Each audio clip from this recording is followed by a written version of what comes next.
The Honda Ridgeline stands out as one of the best midsize pickups on the market, praised for its smooth ride, comfort, quality interior, and overall refinement, but it's not like it's flawless. There are several aspects of its design that may be a deal breaker to you, which is no surprise considering that the current model has been around for quite a long time. We found 6 reasons why it's best not to buy a Honda Ridgeline at the moment, so let's check them together.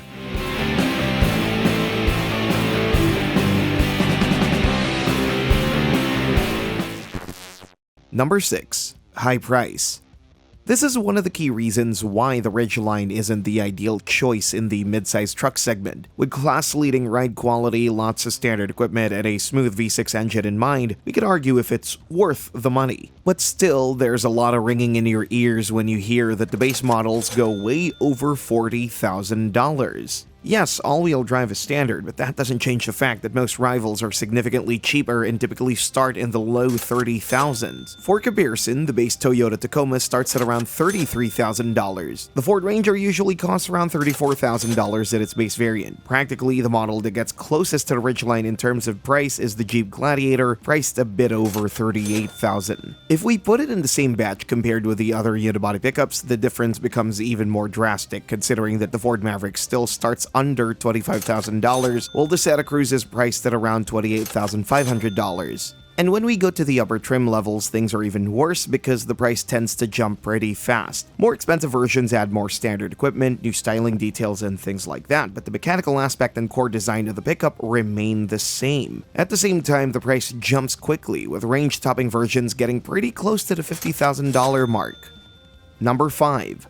Below average towing capacity. Unlike other midsize pickups on the market, the Ridgeline doesn't ride on a body-on-frame platform. It's rather a unibody pickup, and while that brings benefits in terms of ride quality and overall driving experience, it's also a limiting factor, in the way that work capabilities are not at the level of body-on-frame rivals. So, what numbers are we talking about? The Ridgeline features a transversely mounted engine and essentially rides on a front-wheel drive platform, so even though it comes standard with all-wheel drive, it can't compare to rear-wheel drive trucks. The Ridgeline's max towing capacity is 5,000 pounds, and while that's not bad at all, it's not exactly on par with body-on-frame rivals. In the same segment, you can find trucks with 50% higher max towing capacity. The Chevy Colorado, for example, can tow up to 7,700 pounds. The Gladiator features the same max rating, while the Ford Ranger and Nissan Frontier are also rated at over 7,000 pounds. Clearly, the difference is significant, and we can all agree that the Ridgeline can't keep up with rivals. The max payload capacity goes up to 1,583 pounds, which is also a bit lower compared to rivals, but the gap isn't as significant as in the case of towing. Moreover, the Ridgeline is actually quite practical in this aspect because that cargo bed comes with a few extra features that make life easier, such as the water-resistant underfloor storage and the tailgate that also opens to the side for much easier access to the bed. Number 4. Infotainment system. Another reason not to buy the Ridgeline is the infotainment system. Yes, it underwent an update and upgrade recently, but we're not sure if it's still good enough to be considered as good as those rival units, because the 9-inch screen looks small compared to what you'd find in rival models like the Tacoma and Colorado. Moreover, although with fast response and relatively easy navigation, some functions of the infotainment have a learning curve, while the graphics definitely aren't the nicest in the segment. All in all, we can't say that the Ridgeline's infotainment is bad, but rivals simply offer more in this aspect. Still, it's good to know that the Ridgeline does include wireless smartphone integration, and something that's particularly important to some, it also has physical controls for volume and climate functions. As for the rest of the tech features, we can also complain about the audio system, which is mediocre at best. Furthermore, even though the Ridgeline comes standard with a full load of drive assist features, some of the systems are too sensitive, while the adaptive cruise control only works at speeds greater than 20 miles per hour. Number 3. Limited off-road performance. Once again, the Ridgeline is a unibody pickup, and that brings limitations not just in terms of towing and payload capacity, but also in terms of off-road performance. Just one look at the Ridgeline's stance and it becomes clear that this model doesn't have particularly big off-road aspirations. Yes, there is the Trail Sport trim on offer that acts as the off-road variant of the pickup, but even that model doesn't feature much in terms of upgrades. It gets off-road tuned suspension, upgraded tires, and skid plates, but that doesn't seem like much of an upgrade when we compare it with what the competition offers in this this aspect. Pretty much every rival comes with a way more capable off-roader on offer. Moreover, they come with several of them, like the Toyota Tacoma, which comes in TRD Off-Road, TRD Pro, and Trailhunter variants, which are all more off-road capable than the Ridgeline. The same is true with off-road variants of the Ford Ranger, Chevy Colorado, Jeep Gladiator, etc. All these models feature way more serious off-road gear, which includes locking differentials, race suspension, chunkier tires, and many more. So if off-roading is one of the reasons why you're in the market for a mid-size pickup, then the Ridgeline definitely is not the best choice. On the other hand, if you plan to spend most of your ride on the road without some heavy-duty hauling, then this is actually by far the best choice, considering that it features the smoothest ride in the segment, has the nicest cabin, and offers very good fuel economy. Number 2. Not too many options to choose from.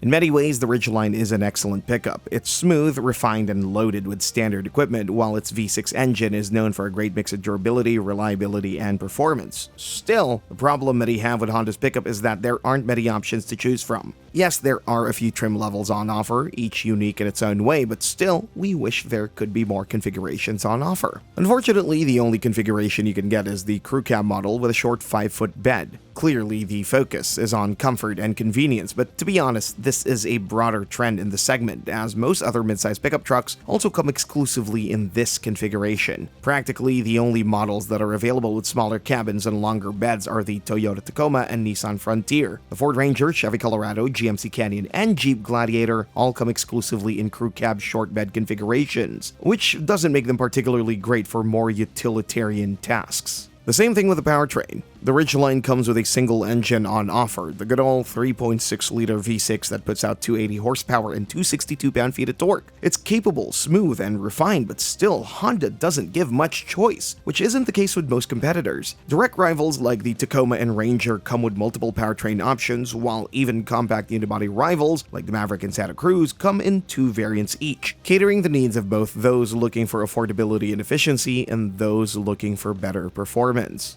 Number 1. Not the freshest model around. Another problem many have with the Ridgeline is that the current generation has been around for too long. The current model was introduced in 2017, and not many things have changed since then. Yes, there was a mid-cycle refresh, but those updates were rather subtle. Most of the things remained the same, including the exterior design, which is arguably one of the Ridgeline's weakest points. Simply, this pickup looks mild, very crossover-like, and it's not like just because it rides on a unibody platform it has to look like that. Visual appeal definitely isn't the strongest selling point, and it's not the only one. Things are rather the same on the inside. Not many things have changed since the initial launch of the current second generation. The interior quality is still best in class, but aesthetics clearly show that the launch of this pickup was a while ago. Furthermore, we already talked about the infotainment system and other tech features that seem outdated when compared to much younger rivals. Same is true with the powertrain, considering that most rivals have switched to forced induction and use smaller Turbo 4 engines that may not be as smooth and reliable as Honda's famous J35, but offer superior torque delivery, especially at low RPMs, which is crucial in the world of pickup trucks, whether it's about towing or off-roading. Clearly, the Ridgeline would use some updates, and it all indicates that the new generation is on its way because the closest siblings already went in that direction. The Pilot was redesigned a while ago, while Honda is currently working on the next generation Passport, which will stand out with unique boxy styling, rugged interior, and all kinds of new features. We presume that the next generation Ridgeline would follow right after, so it would definitely be smart to wait a bit more than to buy a pickup that's been around for a bit too much. Thanks for watching, and see you next time.